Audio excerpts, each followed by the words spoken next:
Good evening, everybody. If you mind, join me for the flag salute. Remain standing for a brief prayer. Pledge allegiance to the flag of the United States of America and to the republic for which it stands, one nation, under God, indivisible, with liberty and justice for all. Bless us, Lord, as we gather today for this Freeholder meeting. Guide our minds and hearts so that we may work together for the good of our community. Help us to be generous in our outlook, courageous in the face of difficulty, and wise in our decisions. Amen. Amen. In compliance with the Open Public Meetings Act, this is to announce that adequate notice of this meeting has been provided. Also, pursuant to the 2019 bylaws, rules, and regulations of the Board of Chosen Freeholders of the County of Burlington, time shall be set aside on the agenda for receipt of public comment. Public comments will be received with respect to agenda items prior to the board's consideration of resolutions to be adopted. An additional opportunity for public comment will occur later in the meeting. Public comments shall be limited to 5 minutes per speaker. Unused time will not be transferred to another speaker. Persons may speak once per public comment period. I direct the Deputy Clerk to enter into the minutes of this meeting this public announcement and the advance written notice of this meeting. Freeholder Hobson? Here. Freeholder O'Connell? Here. Freeholder Singh? Here. Freeholder Tiver? Here. Director Pulliam? Here. This time I'll be looking for a motion for the approval of the minutes of the regular meeting, February 27th, 2019, and the conference meeting of February 27th, 2019. So moved. Second. All in favor? Aye. Opposed? Abstentions? Ayes have it. Move on to tonight's proclamation recognizing March as Red Cross Month.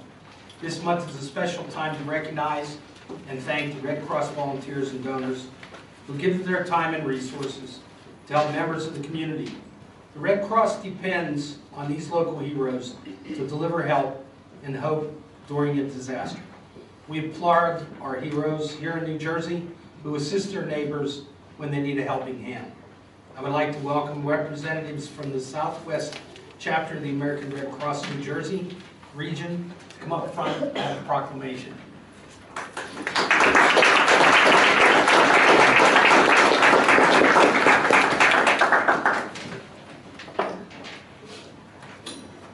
You can go right there.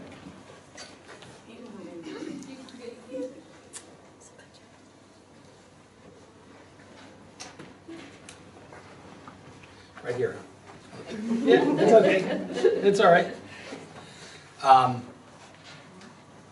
There's so much I think anybody could say about the Red Cross.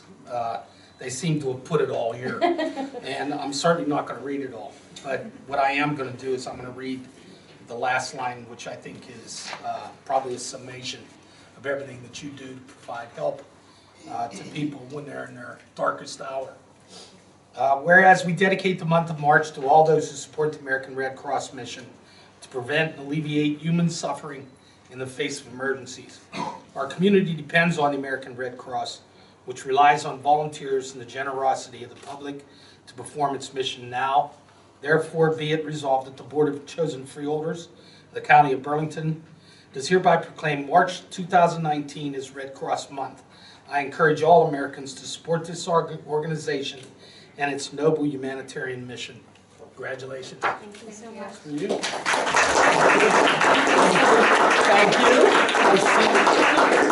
you. Would you like to make a comment, please? Sure. So we are very grateful and very thankful to our volunteers and our donors, and we invite everyone to participate in where you can with the Red Cross, either through donating blood or volunteering in our home fire campaigns. There's one coming up on Saturday at the Willingboro Fire Department, and there's just not more that I can say to say thank you to the community and to everyone who supports the Red Cross and the work that we're able to do because of you. Thank you. Anything? I'm good. You're good? Get a group shot? Yes. Group shot?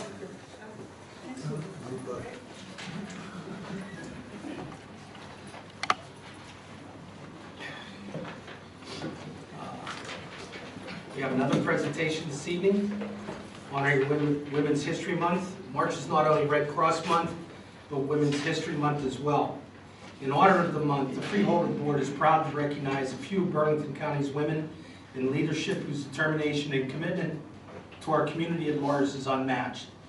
At this time, will Assemblywoman Murphy and Senator Diego please come up front.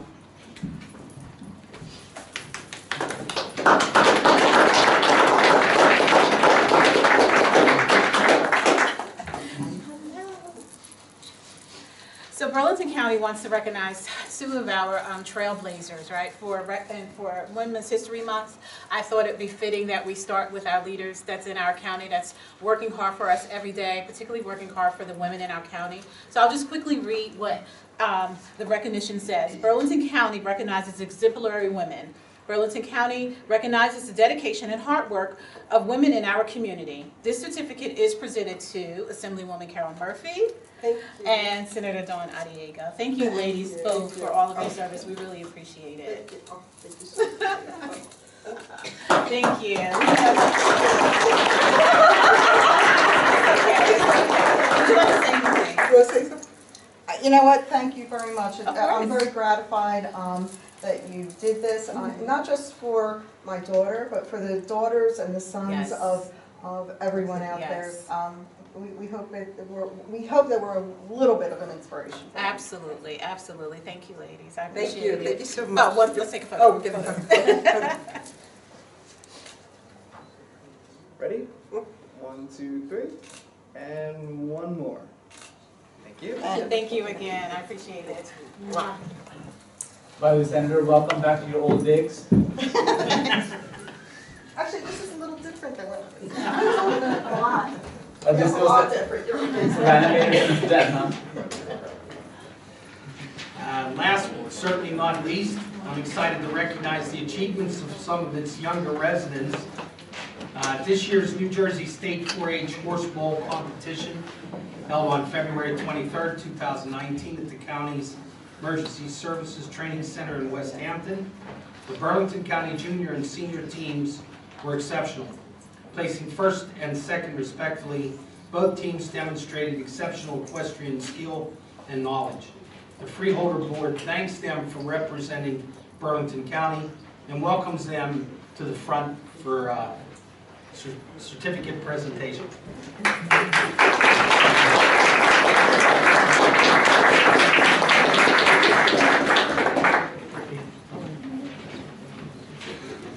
Hi, how you doing? Congratulations, all of you. Step right in. Looks like we need a bit of room. Congratulations. Congratulations. And congratulations to you two. I guess you're the coaches. And former winner. And a former winner.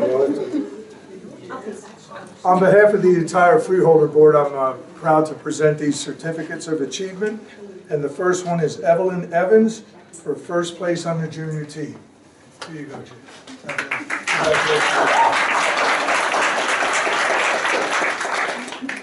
And next is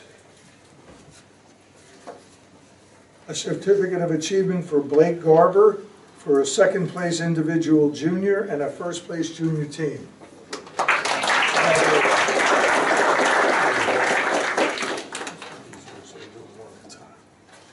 And next is Abby Schneider, first place individual junior and first place junior team.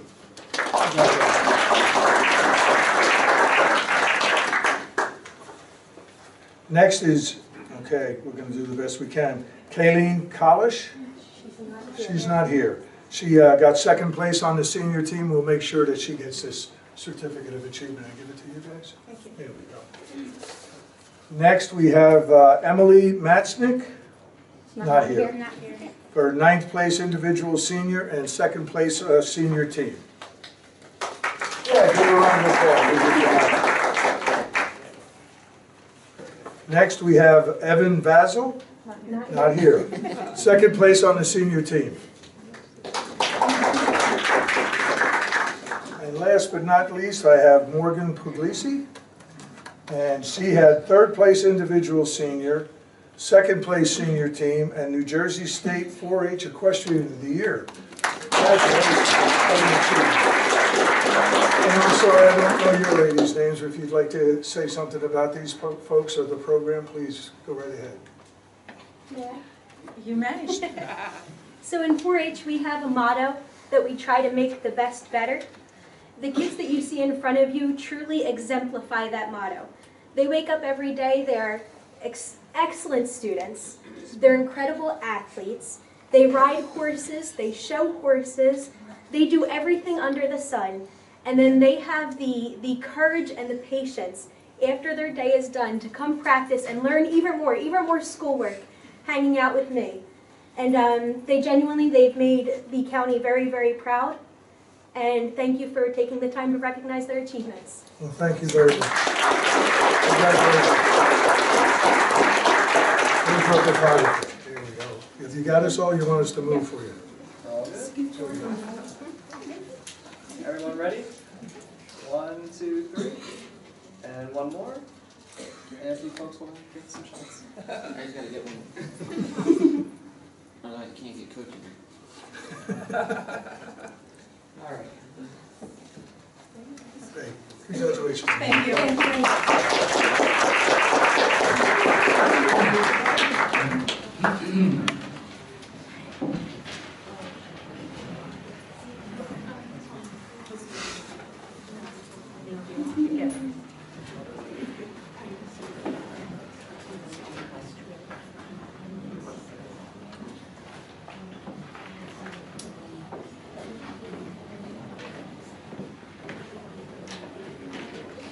Okay, now we move on to public comment on agenda items. At this point in the meeting, public comment is limited to the items on tonight's agenda.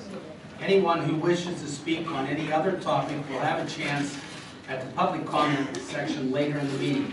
Please note that this is a public comment and your opportunity to provide us with input and feedback. This is not a question and answer forum. A reminder, each speaker may only come up once per public comment portion. Do we have any public comments on the agenda items at this time? Carol Melvin, Springfield, J15, Smithville Floating Bridge.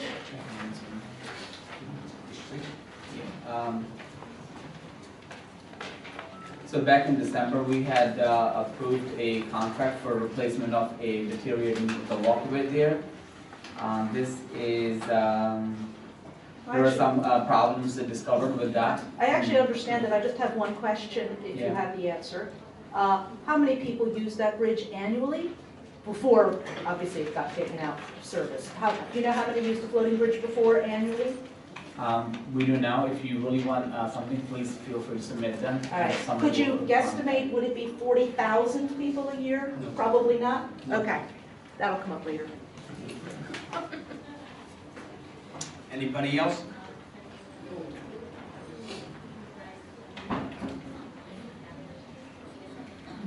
Good evening. My name is Madeline Sutton. I am the Executive Director of the Christian Caring Center, and I also run a Code Blue shelter. I'd just like to speak on J9, the Homeless Trust Fund. I just want to say hallelujah. We really need this. Just as a matter of statistics, Code Blue so far this year in 56 nights have served 306 unduplicated individuals in Burlington County. So this is a very drastic need, and we just applaud you all for taking the initiative to raise some funds that are desperately needed for our county residents that are most vulnerable. Thank you. Thank you very much.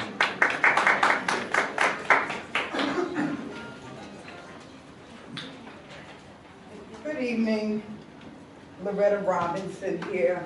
I'm also speaking on J9. Piggybacking off of Madeline, praise the Lord, hallelujah, because homelessness is so prevalent in this county. It's almost like a silent sickness. A lot of people don't see it, but I run a Code Blue shelter, and I ran into 2 different areas.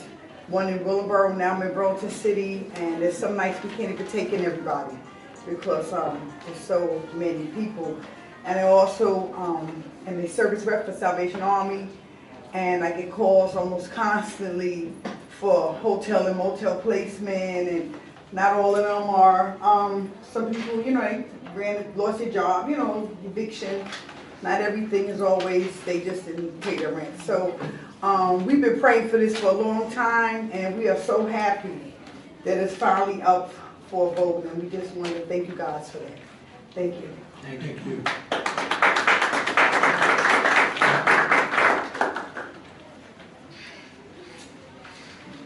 Anybody else for agenda items?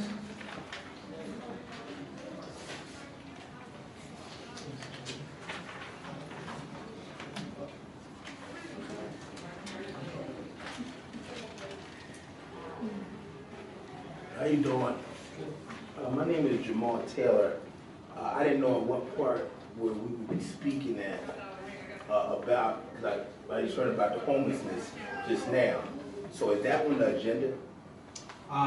What they're referring to is we found a way to have funds set aside in the county for Code Blue or homelessness, and they were basically thanking us for finding that and doing that. Okay, so I guess speaking about homelessness, we'll talk about that in the public part. If you don't mind. Okay, no problem. Okay. And your name was, I'm sorry? My name is Jamal Taylor. Okay, I'm going to add you to the list, okay? Okay, and Ms. Gail Fever. Okay. Thank you. Yeah.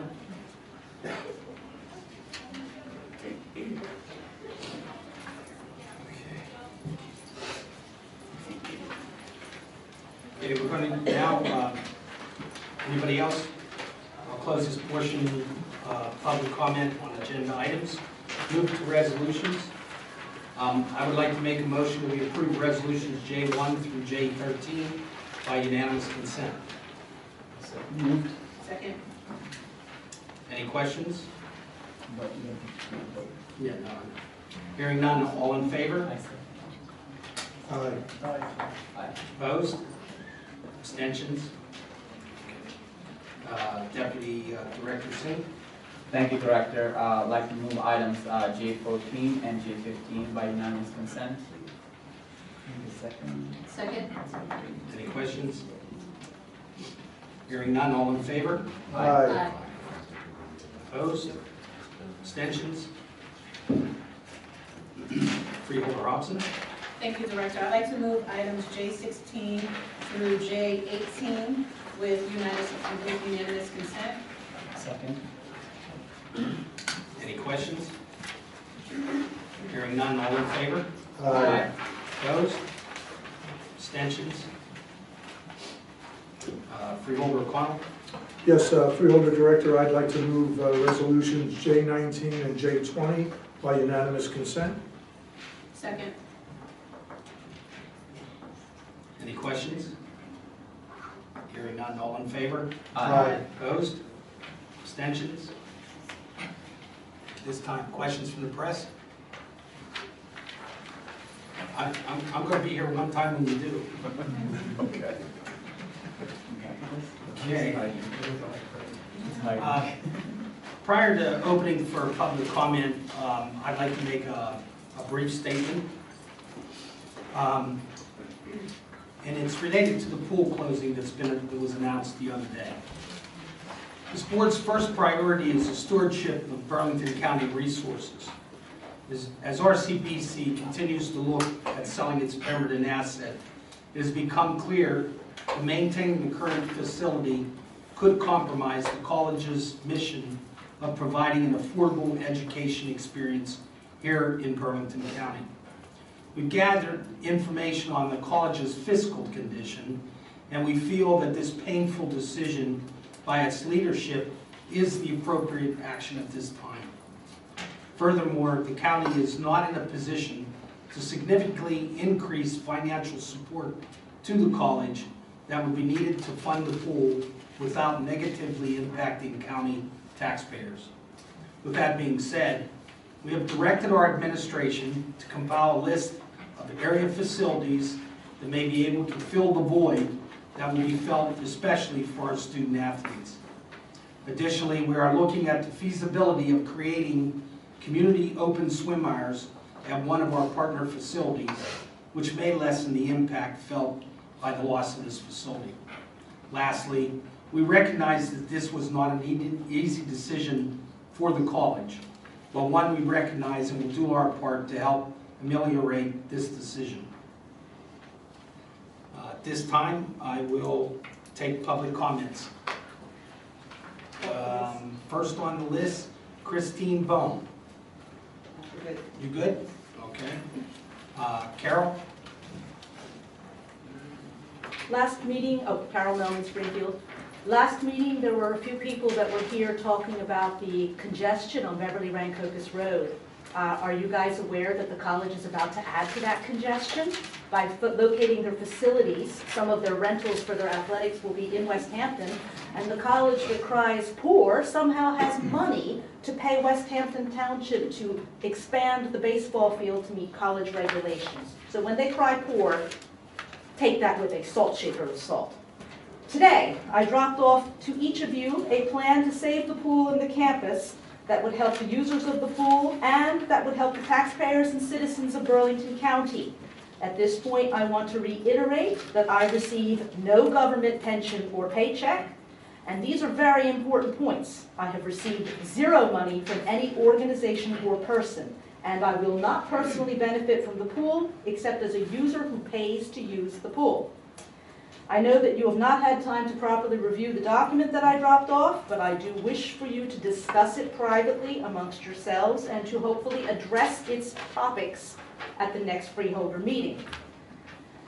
I will also say that it's the only plan I have heard to save the campus that addresses all of the different constituencies, which I find somewhat disappointing considering that I am not hired by the county or the college. And I will repeat, I am not paid.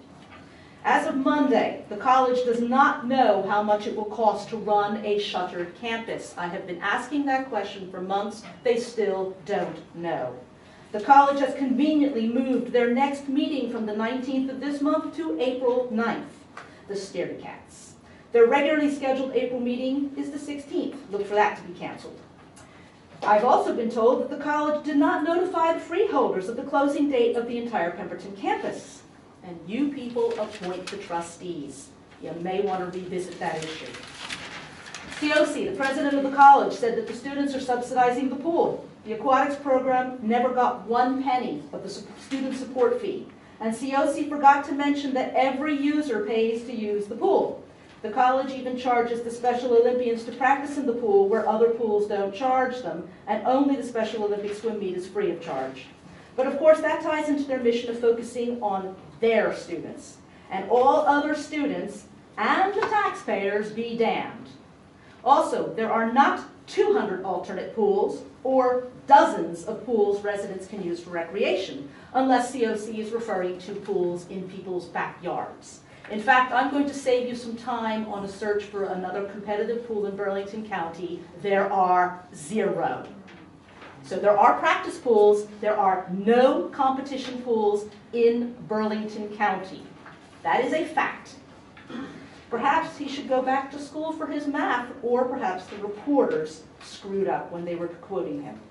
College said that pool income is less than the numbers I have seen with my own eyes. Do the freeholders have a cost analysis to prove that the Pemberton campus is losing $580,000 a year? The analysis should include all expenses and income. My math, using the college's numbers, was $70,000 lower. And that's using their numbers. And their numbers are highly suspect, especially the ones that end in a bunch of zeros and don't match anything in the real world. So, my suggestion to help everyone in Burlington County, cut off all funding to the college until there is a resolution to the Pemberton campus that includes pool users. If the college sells the property, they get no money from the county taxpayers until $12 million is returned to pay back $6 million spent on 48 acres in Mount Laurel and the money it would take to build a new pool that this board in October promised to build. If the college is kind and turns the property over to Burlington County, then perhaps look into upping their operational aid. Right now, you're contributing 10% of their operating budget. And I will again say, for a year, get an advisory committee together and listen to the people who actually have a clue what's going on. The freeholders have given $20 million to a number of county high schools in the last year to help with school security, a laudable goal. How about helping those same students learn to swim so they don't drown? Or is drowning an acceptable death because it doesn't get the same headlines as a school shooting? The county is spending $655,000 for a floating bridge for the Smithville Park. You guys couldn't answer how many people use that floating bridge. I suspect that number isn't even 4,000 a year. You're talking 40,000 pool users. $655,000 is almost double what it costs to run the pool annually. Thank you very much for your time. Are there pool users here? Everybody, testify.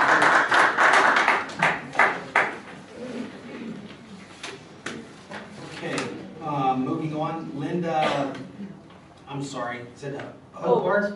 Hobart. Oates, I'm sorry. And that's from Browns Mills, and I was also here at your last meeting, and I have a few more points to add because I guess you guys don't understand that it's not just kids that use this pool. We have had the police come in there and use the pool to practice water rescues. We've had the Red Cross come in there when they can't get into their facilities in the spring because Mount Misery is an outdoor dark water area, and those people don't want to go in that cold, dark water. They use the pool. They have in the past. I've seen them. I've seen the police in there, and it's one of the funniest things I ever saw. We had a very large black police officer standing at the desk, pretending he was a mother, dropped the fake doll into the pool, and stood there and pretended he was the mother and screamed and shouted, help me, Mr. Policeman, my baby, my baby. It was the funniest thing I ever saw in my life. But the man also went into the water and rescued it afterwards. We have a cradle to grave program that was established by Mary Smith when she was still alive. And we have had we have infants and toddlers going with their mothers. We have preschoolers, super tots, we have school-age swimming, we have adult swimming.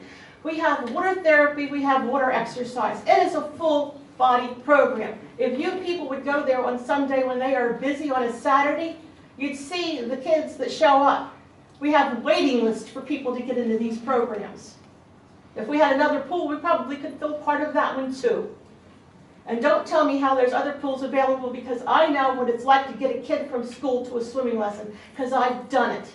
I did it with my own kids and I do it with my granddaughter, and it's not easy. She was going across the street on Byzantsky and Denbo.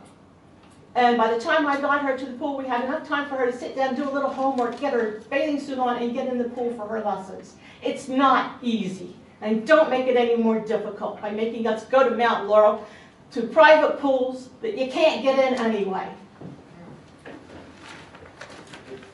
One of our senior programs was actually a cradle to grave because the seniors were doing a senior synchronized group. Now, granted, they were not swimming in the deep water, but they were having fun, doing their patterns with making noodles and figure eights and things with their co-workers. And the reason that that program was dropped was because the seniors were getting older and they were dying off. So when they had no more people to come to it, they canceled it. But that was the only reason. It's not because it wasn't popular. And I think you people need to really, you talked about what a success it was when you made your trip to the Code Blue shelters. Maybe you ought to make a trip to the pool. It's not just a pool. There's a whole building there that can be used for various different things. And there's been a lot of work put into that building because they did renovate it in the gym. It's a big gym. It can be used for more than basketball. It has been used in years gone by for graduations for the 8th grade from the middle school. And it's been used for high school graduations when they have been rained out on the football field. So, I mean, it's a shame to not find uses for a viable building. It's also a shelter for Hurricane Sandy.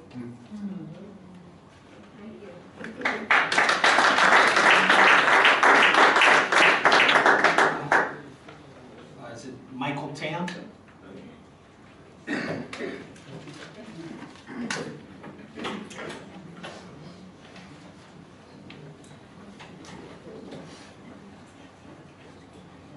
you tell me the status of the pipeline permit from the county? I'm gonna lie, yes, this is, everything involving the pipeline is subject to. Pardon? The pipeline and the facts surrounding it are subject to pending litigation, so I'm going to advise the freeholders to refrain from answering questions regarding the pipeline. No, there's no permit has been issued. That's not what I'm saying. I'm saying that I'm advising the freeholders not to make any comment about the facts or the circumstances or any opinions about the pipeline, because it's subject to pending litigation. Are you gonna do a risk assessment when they do submit something? I'm advising the freeholders not to answer those types of questions. Because the liability, if a permit is issued for that pipeline, you're accepting liability. You're accepting liability not doing construction, but afterwards. You gotta remember, you got a 30 or 36-inch pipe, you got 750-pound pressure they're gonna operate on. If that thing ever cracks or fractures, you'll know throughout the county. And you're talking about tens of millions of dollars of damage.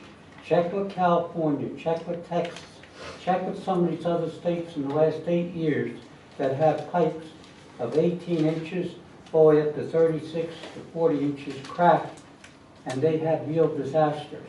And they're very, very expensive. The liability factor may even come into play with your finances. Because if you give a permit, you're buying some liability if anything happens. Not only doing construction, but maybe 5 years later, 8 years later. So everybody in the county is going to have a problem. And that should be taken in consideration if there's any approval for it. It's good. They're going to want to put that thing in no matter what you do. They want to go in.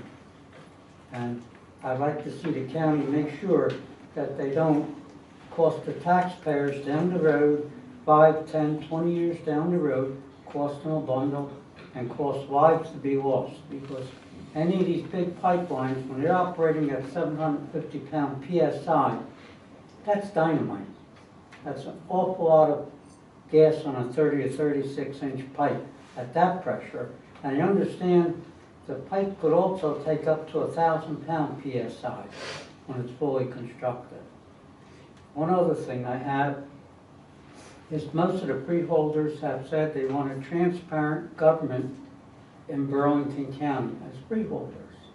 Now, I'd like to know, what is your policy on accessibility of freeholders? Do you have a policy on that? Do you have any directive on it? Accessibility to residents of Burlington County. We take calls from people all the time. Pardon? We take calls from people and meet with people all the time. There's no set policy. No, we usually are, after the meetings, before the meetings, weekends, we meet with people all the time everywhere. And all of us have done it. Yeah, and I'm going around the county doing listening tours, coming to certain communities.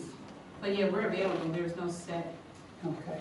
So one other thing, over at the college, in November, December, there was a legal notice in the paper about selling lawn equipment, snow removal equipment, and also a building that housed them. This took place in December. And not only that, there was no minimum bid set on anything sold. They just wanted to get rid of it. I'd like to know how they're going to maintain it if they sold their equipment. I think you ought to check into it. Thank you. Thank you very much.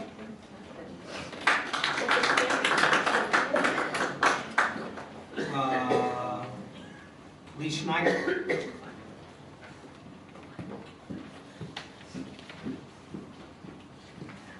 Lee Schneider, 611 Broad Street, Kingsport. So this is regarding the pool.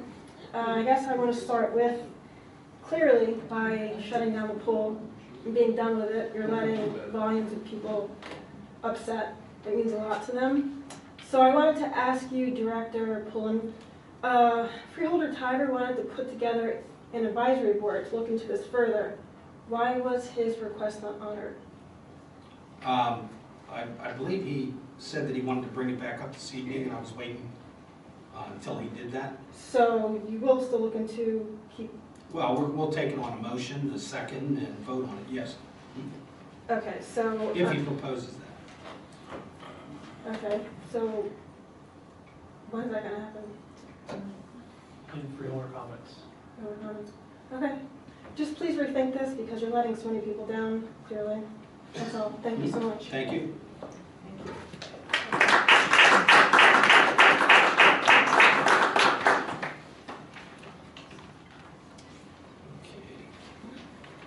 Mr. Ted Nixon.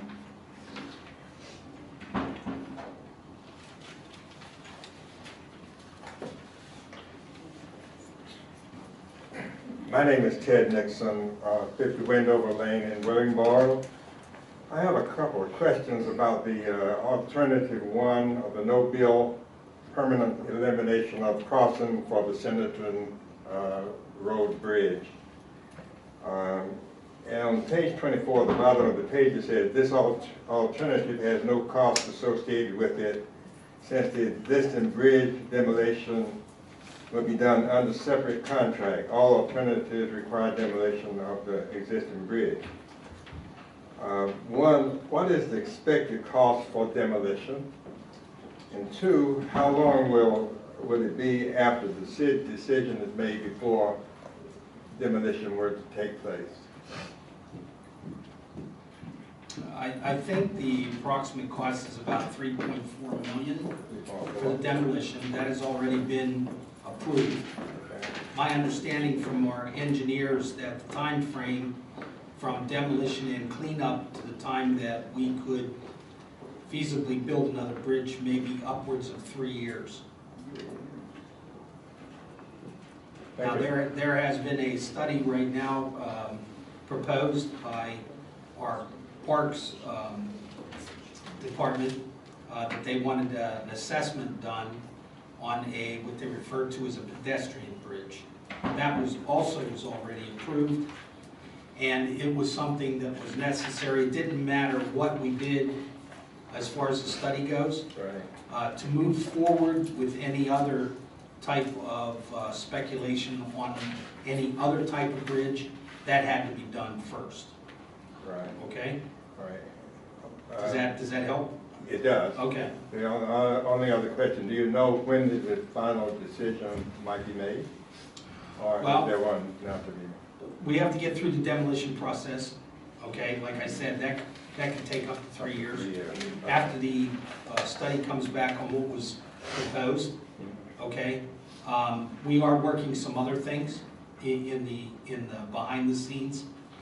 There are some questions that have to be answered, and I don't mind putting it out there.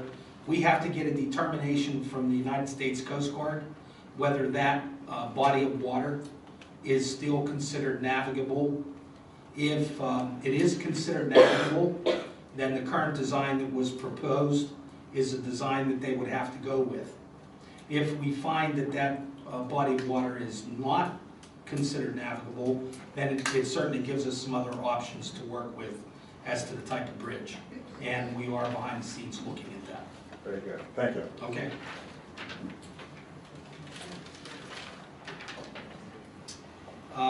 Madeline Sutton. I already commented. Oh, okay. All right. Jamal, it's your turn. Jamal, you know me now. What did he say? He said, how do you know him? Because you came up and gave me your name. I just thought for the record. I was just bad. I forgot her name. I apologize. You always call me Jamal in Burlington County anyway. Okay.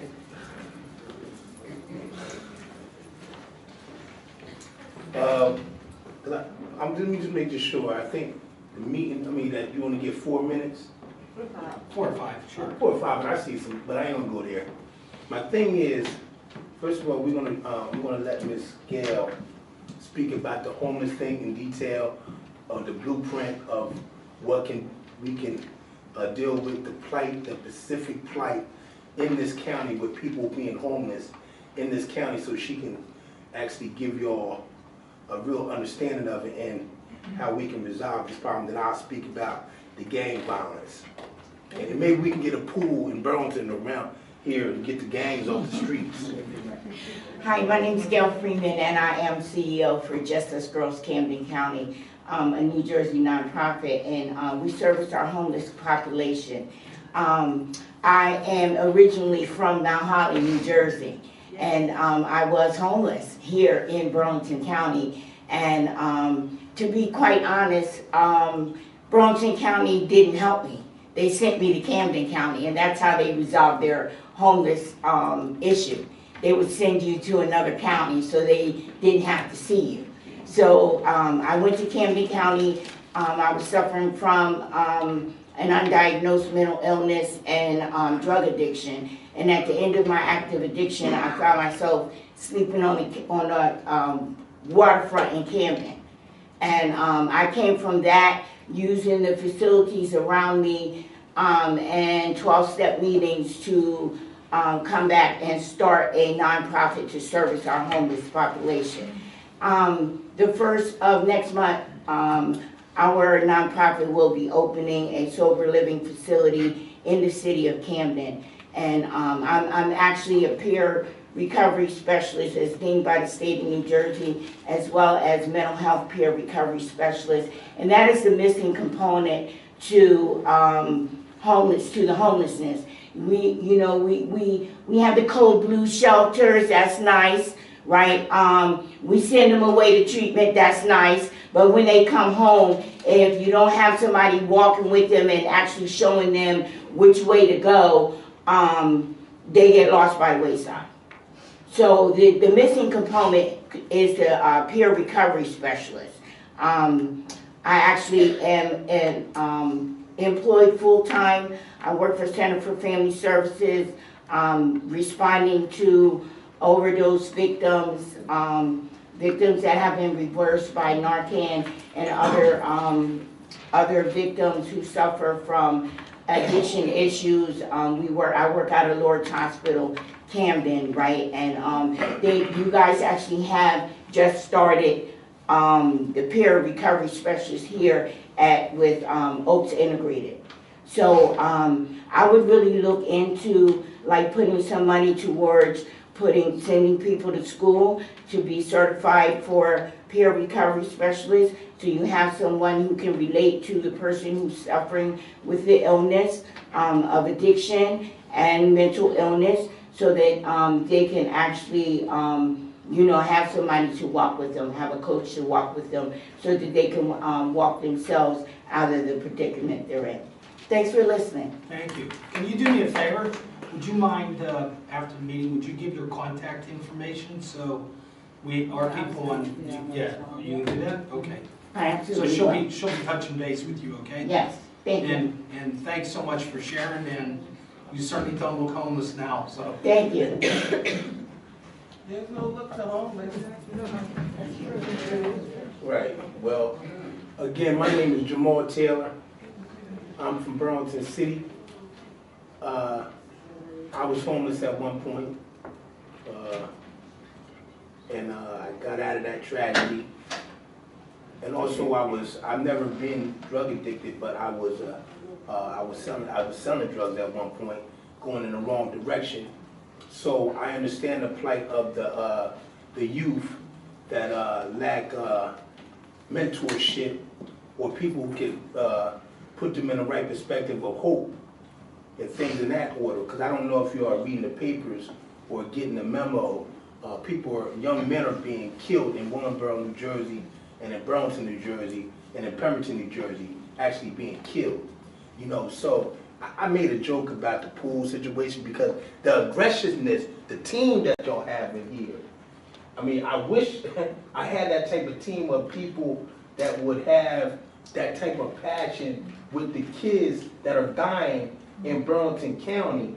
And maybe we can get a pool, but Williamsboro, I think they have pools. Burlington don't have any pools, things of that matter, but at the same time, we have a tragedy that young gangbangers believe that they have to be competitive to get more guns to actually kill somebody who looks like them because of the brainwashing of the school system that makes them think they're illiterate. So that being said, you know, hopefully we can get a legitimate plan where people like myself who decided that what I was doing was an illusion. You know what I mean? I mean, you know, the mistakes I made, you know, I step on it as, you know, it happened, I moved on, but at the same time, I know that there's some people, quote unquote, higher ups, really are uncomfortable due to the fact that they would rather put a patch or a Band-Aid on something and not actually heal the situation, where me and my team are going to be effectively making these kids understand what you are doing is going to kill you, and not only you, your family, your mom, where your mom has to pay for these funerals. Your homies, your so-called homies who say they love you, they're not helping pay for these funerals or things in that manner. So once they get that, and once we get some type of agenda as a team, the freeholders, the community, and like I said, no disrespect, if I had a team like y'all with the pool situation, there's a young lady back there who has pool on her thing. If I could get something like that with my people, but they're so frightened and so content. Can you address the freeholders and not me? I'm sorry. They recorded. That's okay. Oh, I'm sorry, I didn't know. I thought it was all planned. That's all right. Has a microphone, has. I'm sorry. So, you know, that being said, I'm sorry, is that, and I'm about to get off here. My thing is saying is that it's, you know, I don't know when the next person's gonna get killed, the next young man's gonna get killed, that if we would have stepped on this as soon as possible, maybe tomorrow, or whenever the case is, when y'all reach out, I think y'all do have my information up there. They have my email and all that, where we can sit down and come up with a plan, because I have a team of people who ready to mentor these kids, and also take them places, do things for them, so that they would rather get in a better position than go and figure out how to go get them a gun to compete against killing people who look like them. Okay, that's being said, I just hope that everybody can understand that plight. Okay. Thank you very much.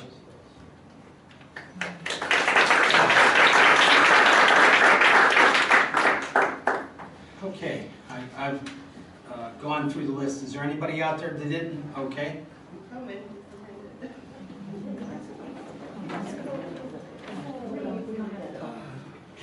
Just give your name. Come on, just let you know.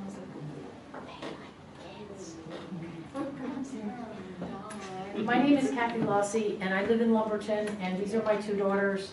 This is my daughter Caitlin, she's almost 16, and Sarah, who's 14. I started taking my girls to BCC for swimming lessons when I could put this child in my arms. I went in the pool with her and did the same with Sarah. My girls have been swimming at BCC since they were babies.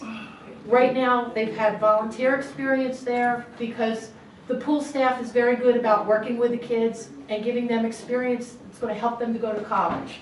They're going to be able to list on a college resume or a college application that they have all these volunteer hours helping with swimming classes. Okay, both of my daughters are starting high school. This one started high school at BCIT, and she was an employee at RCBC. She just became an employee at RCBC so that they can help with swimming classes. Sarah hasn't even had one paid day there. So she's got a job as a water safety instructor. These girls have been on the swimming team for more than 5 years. This gives us an organized activity during the summer. It gives them a chance to work on a team. I couldn't afford the YMCA, so my girls wouldn't have had swimming classes. Their Girl Scouts have come to the pool. And we've had days where the Girl Scout troop has been in the pool to learn swimming and try to get those girls involved. So I had Barbara Long tell the whole Girl Scout troop, she said, this is much better than dancing classes. This could save their lives. So I know what my girls have benefited from, and I don't want you to take that away from the other people. They don't have a lot out there in Pemberton and Browns Mills. Let them keep the pool. You know, these kids, I can't understand why somebody can't step up and help you with this pool situation. It makes no sense. It's a beautiful gym, it's a beautiful pool, and it's a great program. Sarah wants to go to RV and swim for their swim team. If you take the pool away, where are these teams going to compete? So now I tell my daughter, you've been working all these years, and you're not going to be able to swim on the high school level because we're going to take the pool away. I hope you reconsider.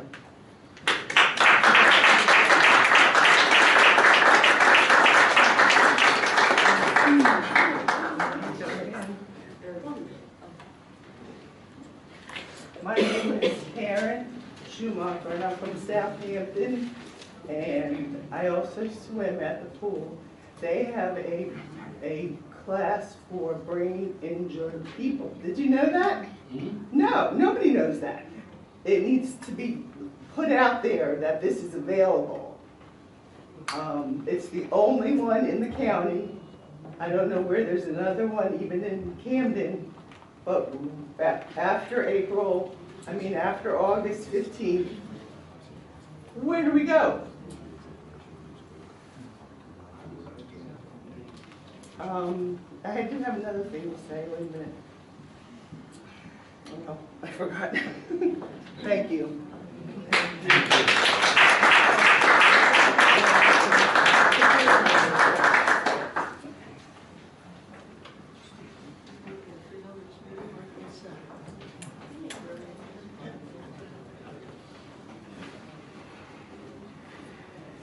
Hello, I'm Carlton Montgomery with the Pinelands Preservation Alliance. And I want to speak to two topics, pipelines and the Pemberton campus.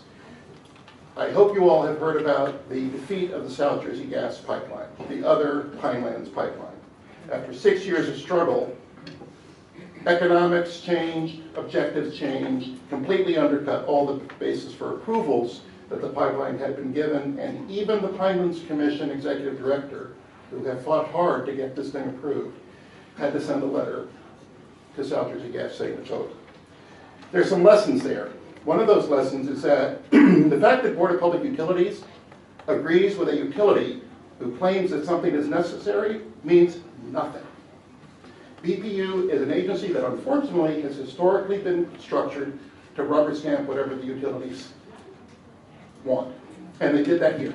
So if you go back and read their approval for that pipeline, it will quickly show you that it makes all kinds of claims about reality that turned out to be completely untrue about why this thing was necessary. Keep that in mind in thinking about the same claims that have been made for the Southern Reliability Link. The second is time matters. If something can be fought long enough, frequently, the lack of reality behind the justification given comes to light, as it did in the South Jersey gas case. I hope that none of you will accept anyone who wants to downgrade your regulatory authority and power in this case, and that you'll stay firm on it. Because I think time will tell here too. On the pipeline, on the pool, shutting down the pool, even shutting down all of the athletic facilities there, isn't going to solve the real situation, which is that, unfortunately, the college has come to view that place as a white elephant, as a liability, as a problem, when in fact it could be a great asset. There's a lot of good stuff there that should not be lost. There's many millions of dollars of investment that's been made in that property, much of which can be rescued. Not all of it, but much of it can. And so I hope that you all will be open as partners. You don't own the land, I understand that. It isn't at one level your responsibility, but the county could play a really positive role in a positive solution. And I think that's a solution that takes advantage of all of the assets there, the natural areas on the property, and its connection to other natural areas upstream and downstream along the Rancocas. The ability to do natural resource restoration on that property, which is a terrific opportunity that could become a real demonstration site for how to restore parking lots into natural areas, how to restore old-fashioned stormwater basins into real wetlands, and so on. And I think there's a chance to make the site, the property, a real center for public health and conservation, linking those themes. So I think the pool and the other facilities there are part of that solution, but maybe the real solution is something that is comprehensive and changes the paradigm or the perspective on this property into it being an asset to be developed and taken care of. And I hope to be part of the conversation on that score. Thank you. Thank you.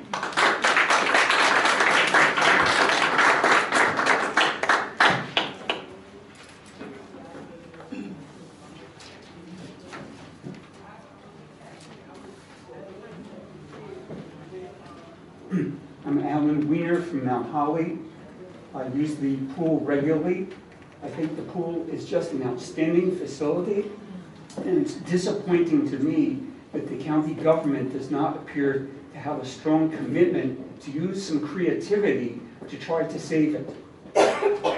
And as far as the alternative facilities that have been suggested, I lived previously in another community where 3 private pools were closed, a YMCA, a YWCA, and a JCC. So that's why I think it's really especially important to try to save the RCBC pool, because the private pools are less dependable. Thank you.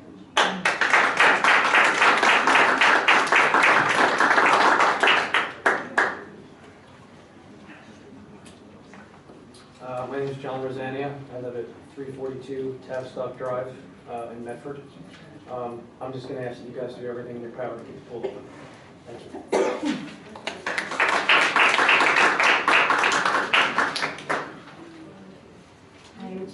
I'm Janet Watson. I live in Lumberton, and I'm here on behalf of my daughter. My daughter is friends with Kaylin, and I just want to say that after August 15th, if the pool is closed, what will she do? She has been swimming at the Burlington, at the BCC pool since she was 4 years old. We moved into Burlington County 17 years ago. And now she's also helping out with, with Miss Barbara and helping out with the other instructors. And she really loves swimming. That's the only sport that she really wants to do. That's it. She does drama, she is high honor, she does everything. Swimming is her life.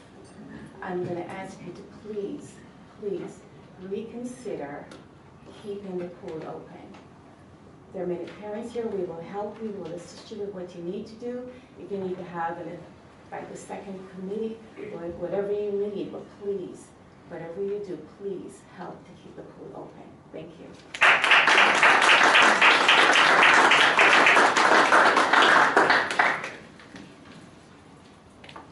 I'm Anthony Finley. I live in Lumberton, New Jersey. And I'm here to voice my support for finding a way to save our pool. And I use the word our instead of the, because the pool really belongs to all of us in the community. The pool have a tremendous service to the community. I've been in this community for about 15 years. I have 2 children who grew up in the community using the pool. I have a high school son, well actually he's a college student now, but he learned to swim in the pool. He got his lifeguard certificate at the pool. He belongs to 2 of the swim team on the pool. He swam varsity since he was a freshman. And as a result of being a member of the pool and taking advantage of all the activities that the pool and the services the pool provide. As a result of all of that, he was able to leverage over $33,000 in scholarships and grants as a result of the pool, being a lifeguard, being a swimmer on the 2 teams, as well as being a swimming varsity since he was a freshman. His sister, his sister is 10 years old, and she's following in his footsteps. She's also swimming on the swim team. She's having group coaches. The coaches are very respected. They're very inclusive. They're very thoughtful. They make us really feel at home. And I'm just afraid that if the pool is not there, or it's not available to her, if she's going to be a success, she's going to be able to leverage the kind of funding to go to college as her brother. In addition to that, my whole family my wife, myself, and our two children, we learned to swim there. We sharpened our skills, we utilize that pool. But what I think most important about the service that the pool provides, I see from, for the last 10 years, this pool provides service for everyone on all walks of life. Kids, toddlers, teenagers, adolescents, the special needs, seniors. I mean, it's just amazing to see the activity that goes on in the pool. And not only but the activities, but also the people who works at the pool. And sometimes we forget to see that the pool is not only providing us a recreational activity or activity, but it's also providing jobs for a number of people also. It provides jobs for the coaches, staff.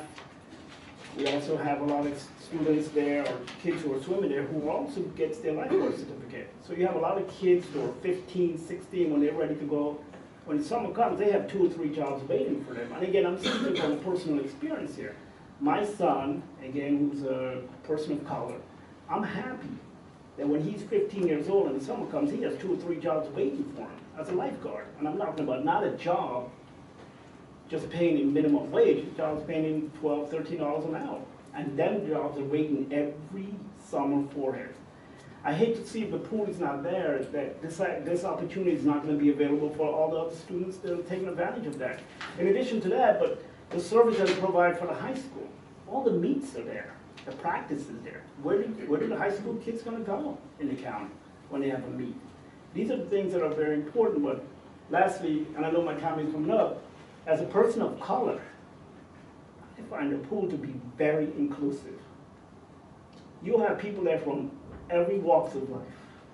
Everyone treats everybody as a family.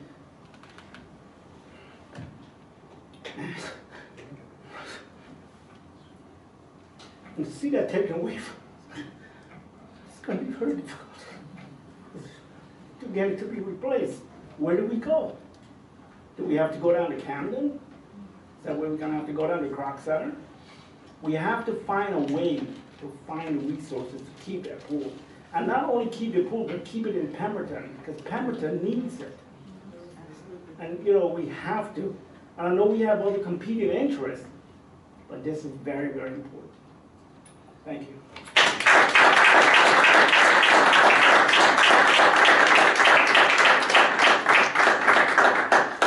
I'm going to be very brief.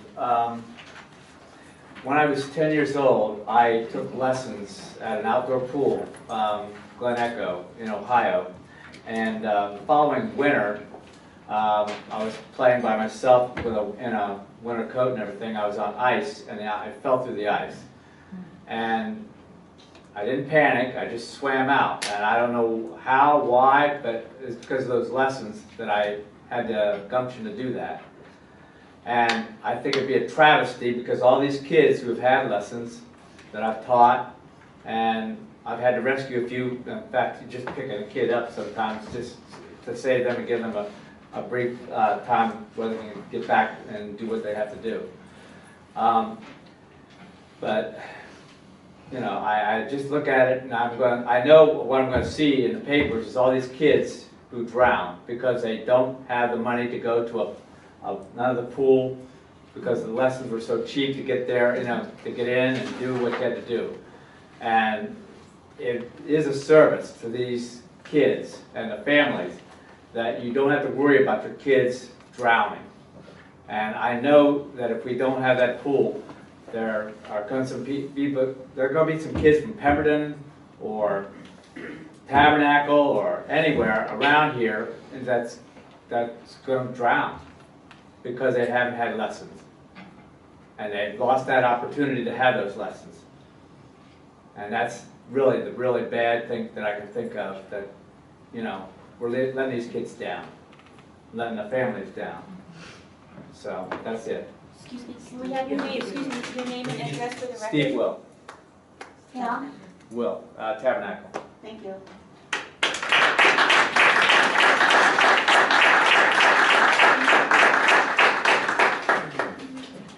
Anybody else?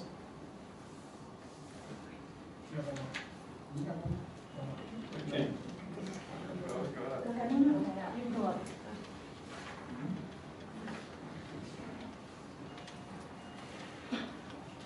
Hello. I'm Mrs. Laura Snyder. I live here in Mount Holly. I'm an alumni of BCC and Rowan College. And I started going to the college in 1987. My daughter was on the Rancocas High School swim team, and she went there for a warm-up before she started school that year. We've been going to the pool ever since, my husband and I, and you can't beat it for exercise. One time we joined Westwood, which used to be out, you know where Westwood was. It was a $500 bond, and then when they went out of business, it took 5 years to get your bond back. The college pool is much more reasonable. It's also 10 feet deep. It's the only pool we have in Burlington County that's that deep. If you have a back problem, my husband and I were there today, you float around in 10 feet. I have terrible sciatica. You're out there in a half hour, you'll leave that pool feeling better. And I'm a retired nurse. So, I mean, the pool is very wonderful for your health. And I think it would be a shame to lose that pool. And the people out there have been very good. And they even do, what do you call it? Rehab. They bring people from rehab sometimes. I mean, they could expand that use. And I'm surprised Virtua hasn't looked into it, because I looked into their pool and it's a very, very inadequate pool. I would never join that pool. And I worked for Virtua over 30-some years in the emergency department. But this pool has them all beat in Burlington County, and this would be a shame for the people of the county to lose this. And so I think, you know, you need to stand up, and I understand land was even donated. I mean, how did the freeholders get involved with this? I thought it'd be going to the college. Does anybody know? What was the question? How did the freeholders get involved with this? I thought the college still owned the pool. The freeholders Rowan appoint the College. trustees. The only thing we do, ma'am, is we have the right, when the board of directors or the board of the college, they all get terms, so that they stagger terms. Somebody may come up in 2020, 2021, 2022. The only thing that we get to do is when those terms come vacant or they're up, expired, we get to appoint an individual to that board, okay? Doesn't mean we control the college. Right. At such time, we get a chance to appoint people to that board. Right. Okay? Well, I signed up for the next year, and then I find out they're closing it in August. My husband only signed up for 6 months, so I guess he was smarter about it. But then a lifeguard today, when we went, she said they're closing in August, and that's when they normally close for cleaning anyway. So, you know, if you can save the pool, I would do it, because you're helping a lot of families, a lot of people. My grandchildren have gone there for lessons too. They have some wonderful personnel there. And they have classes for women, they have classes, you know, there's a lot of older people there, children from all over.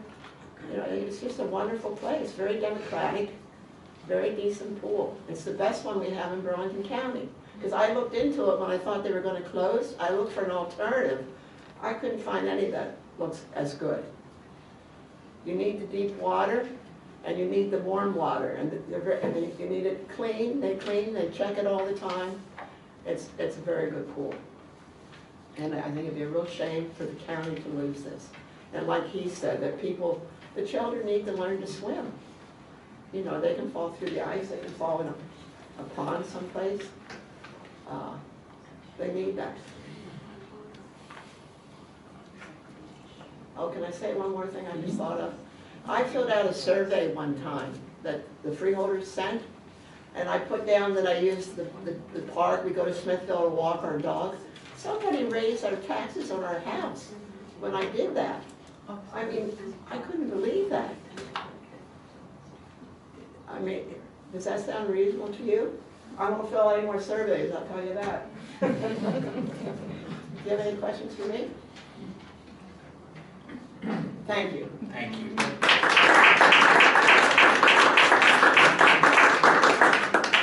Okay. public comment? Okay, this time I'm going to open it up to comments from freeholders. Freeholder Singh. Thank you, Director. I'd like to welcome everybody. As always, thank you so much. And we have electeds. I saw Assemblyman Conway's here. I know Assemblywoman Murphy has left, and Senator Arriago has left, who was a former freeholder. So it's good to have her back in her digs. I saw a committee woman, Ashley Schneider was here from Hainsport. So, and all the residents from all around the county. Thanks so much for being here, letting us know of all the issues and concerns. On the agenda tonight, I know we briefly spoke about it, and there are people in the audience that spoke about it too.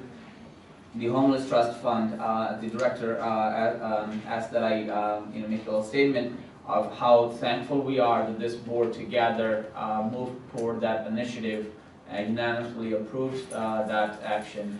At the state, the legislation was passed, actually signed into law in 2009, to allow for a dedicated trust fund to be used for homeless programs. And then we're talking about 2019, that this board and our new county clerk, Joanne Shores, thanks to her, we are going to be, and this board's commitment, we're going to be actually implementing that into this year. From the latest available numbers, I know somebody did mention earlier, the annual point in time when we do count for homeless around the county, we have about 600 homeless persons, and typically about 150 of those approximately happen to be children. This trust fund would be used to support the housing needs of homeless persons within our county. The funds can be used for acquisition, construction, rehabilitation of housing, rental assistance vouchers, and for supportive services. Also, as we know, this was a brutal winter. We had below freezing temperature sometimes for a couple of days in a row. Eventually, once the state goes through with their intent, we'll also be able to use funds from this Homeless Trust Fund to support our Code Blue programs. I believe the legislature is currently considering that possibility where the funds can be used for those events also. With the passing of the resolution, the county will establish a county homeless trust fund task force with representatives from various stakeholders.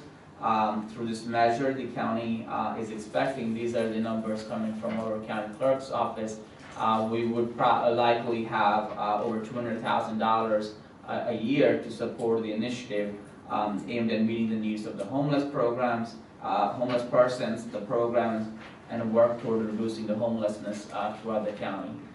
So we're very thankful, we're excited, thankful of the board and everybody, and especially our county clerk, Joanne Shores, for bringing this idea. As soon as she got into office, she started picking up the phone and calling. She wants to do this, she wants to do this. And we had meetings back and forth several times to really get there. The people here are, they knew this was on the agenda and they came by and spoke positively about it. So we're so glad the whole board is moving toward that direction.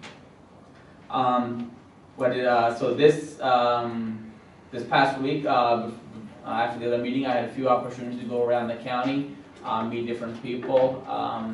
There was a South Jersey credit union opening in Mount Laurel today that I was there. So we're welcoming new businesses into the county every day, meeting people up in all different places. We are looking at having a meeting to look at the Complete Streets program to promote bike safety and pedestrian safety in our roadways of the county. So that's something the director and all of our departments, we have to sit together and figure it out. And that's pretty much what I've been working on. Thank you, Director. Thank you. Freeholder Hobson. Thank you, Freeholder Director.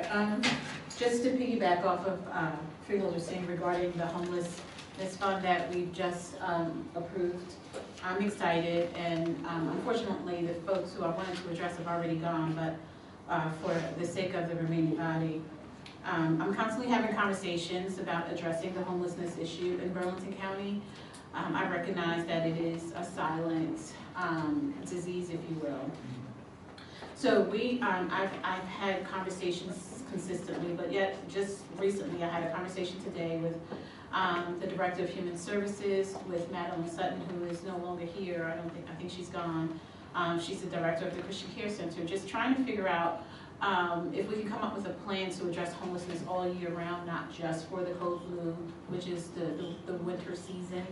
So we are always working on trying to address the need of homelessness. So just wanted to let the public know that we are addressing it as best we can. So when we get more information about coming up with a full-time, year-round plan, we will begin to share it with you all. It is Women's History Month, and I'm happy to honor our Assemblywoman Carol Murphy and Senator Dawn Adeyeko. We kicked off our Women Advisory Council this month as well. We had our first meeting. We will be hosting a banquet to highlight some of the amazing women in Burlington County. If you know of any, we're asking that you submit their names for categories that they can win an award in. So we have 7 categories this year. The categories are volunteerism, law, education, community service, corporate leadership, diversity and inclusion, and mentorship. So if you know of anyone that you would like to nominate in any of those categories, please see our website or visit our Facebook page, which is it's on Burlington County Women. But we are looking forward to celebrating the women in this county. Regarding the pool, we are working every day to try to help resolve the feelings that we feel every meeting. We get the emails, we get the phone calls. We are going to be in the process of putting out some information that we found on pools around the area that best hopefully will address the needs of the folks here in Burlington County. We have asked that this information be put on our website, and we hope to have some paper copies at our county libraries, letting you know where and again, it's not going to address everybody's need, but we don't want you all to think that we're just sitting up here just listening to you. We are trying to do something. So that information will be prepared, and hopefully by the end of the month or by the beginning of April, we will have that available to share with the residents of Burlington County. So that is all I have for this evening. Everyone, thank you for joining us. Please continue to come and share your concerns. We hear you. Can't address everything you say, but we absolutely hear you. So thank you. Thank you for your work. Freeholder Tiber. Thank you, Director. I want to thank everybody for coming out tonight. Just wanted to speak about the pool as well.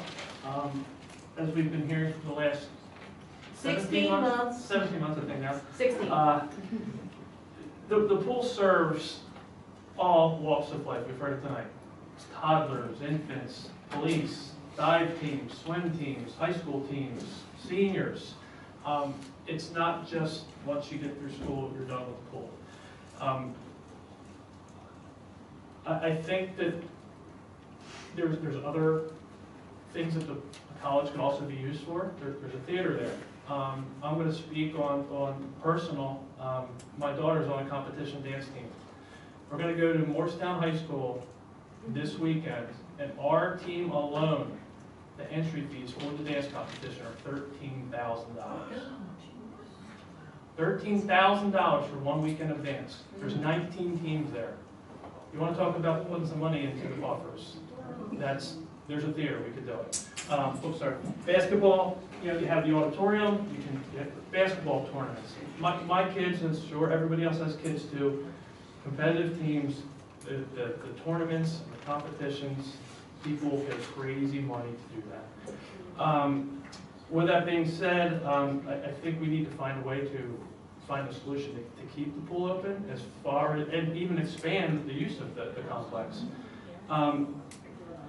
3 meetings ago, I asked that we come up with an advisory board, one from the county, one from the college, and one from public, or two, whatever the number would be, to try to come up with a solution and find a happy medium here. Time is of the essence. It's closing August 15th.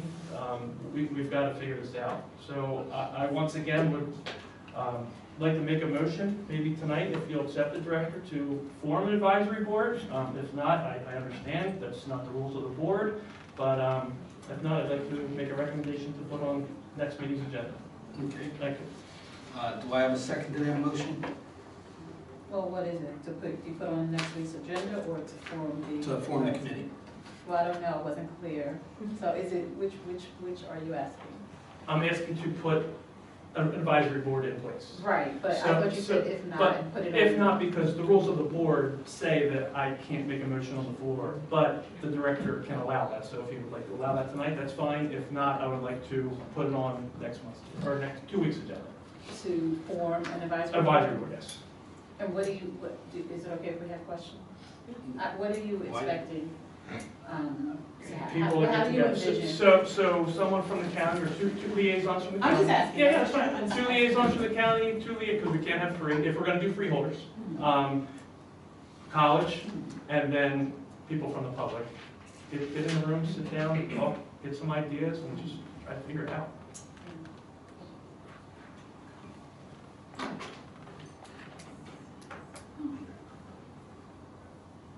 Okay, not hearing a second. I'll make a motion that we discuss to have it included on next agenda. Do I have a second? For next meeting? Well, I'm not sure, you to have what? Do you want to have the motion put on the next agenda to discuss? I am not opposed to it, but I think we need more conversation around it. Okay. Like, I'm like, I just want to understand more. Okay. I just want to understand more about your vision. All right, so we'll table at this point, and we'll discuss it. We'll discuss it for the next. I'm happy meeting. to continue the conversation though. Okay. Freeholder O'Connell. Good evening, everybody. Last week I attended a meeting along with the Freeholder Director and Freeholder Hobson, and I want to again thank the FCC Commissioner Ajit Pai for coming to tour our county communication facility. It's a state-of-the-art facility containing police, fire, and EMS, and we're the only county in the state of New Jersey that provides this service free of charge to the municipalities.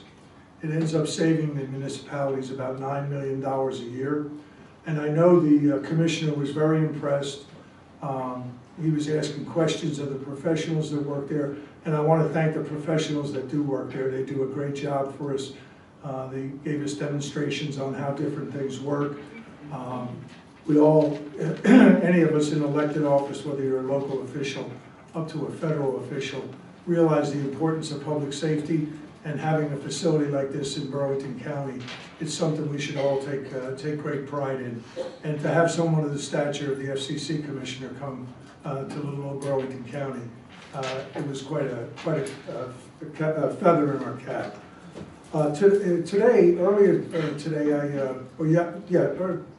Yesterday, I attended a meeting of the Delran Seniors Club, which I'm a proud member of. And there was a member there from the Retired and Senior Volunteers Program. And she wanted to make the seniors aware of a free program called Chronic Pain and Self-Management. And it's available to any group. All you have to do is provide a venue. Some of the things that they take care of, it's a combination of exercise as well as group discussion and health education. Some of the topics they talk about are healthy eating strategies, how to pace activity and rest, dealing with fatigue and frustration. I thought it was a very interesting program. We're going to see if we can get a space in town. That's the only thing. If you have a group or a town that's interested in the program, you have to provide a venue.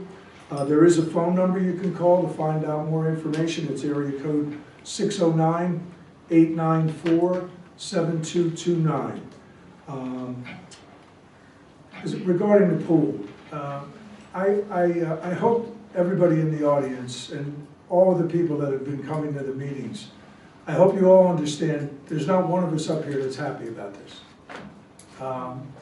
We sense and feel your passion We've listened to your speakers over and over and over again.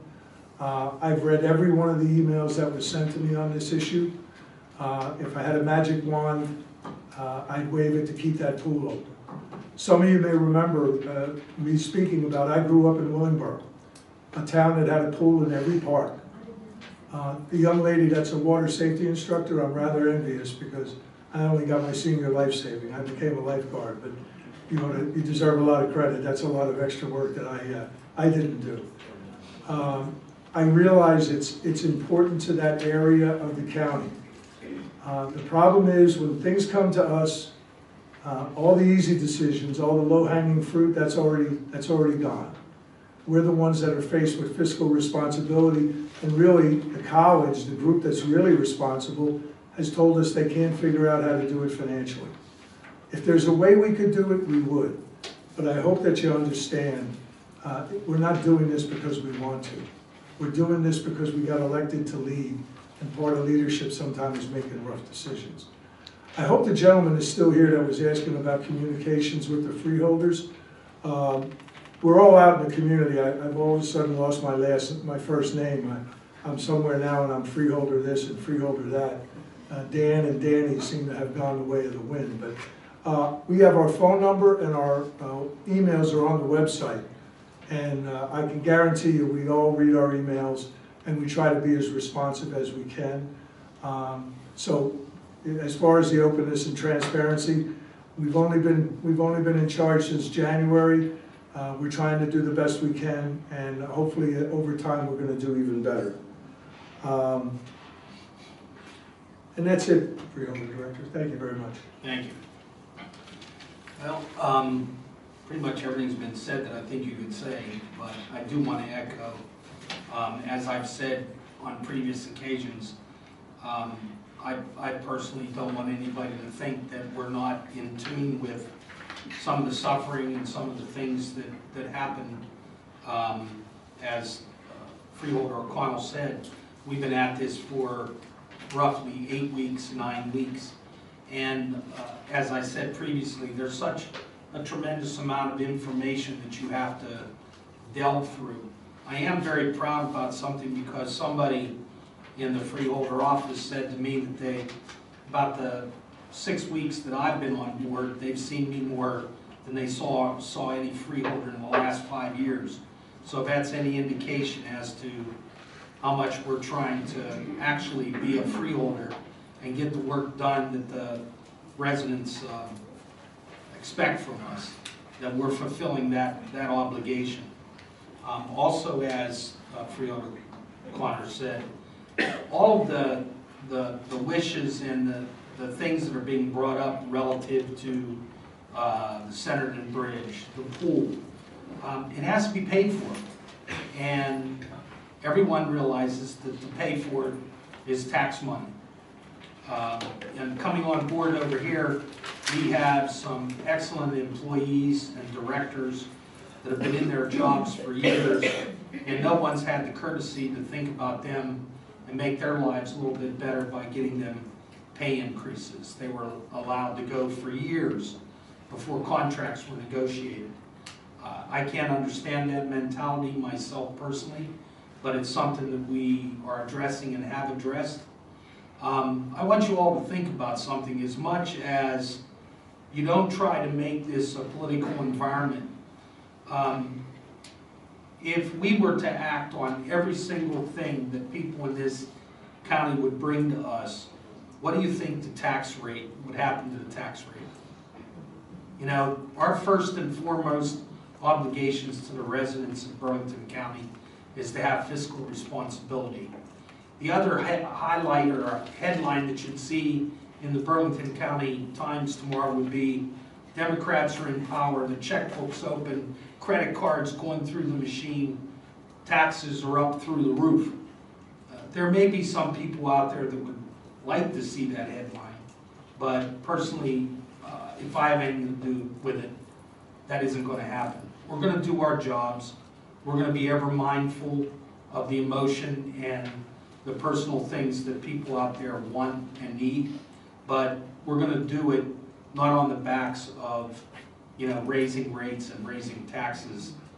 That isn't our job. I do appreciate you all coming out. As I said before, it's great to hear the comments. That's what our democracy is based on. The directors that come every week, thank you so much. As I've said before, you're the wheels of this government. You make things happen. We're just lucky enough to go out there and get elected. So hopefully, as we move forward, the jobs that you've been doing and what we've been doing, interacting with you, we continue to do it. I think you've seen some real progress, at least I hope you have. I'm excited about what we've done, and I'm totally excited about what the outcome will be over the next couple of years. Thank you. At this time, take a motion to adjourn. So moved. Second. All in favor? Aye.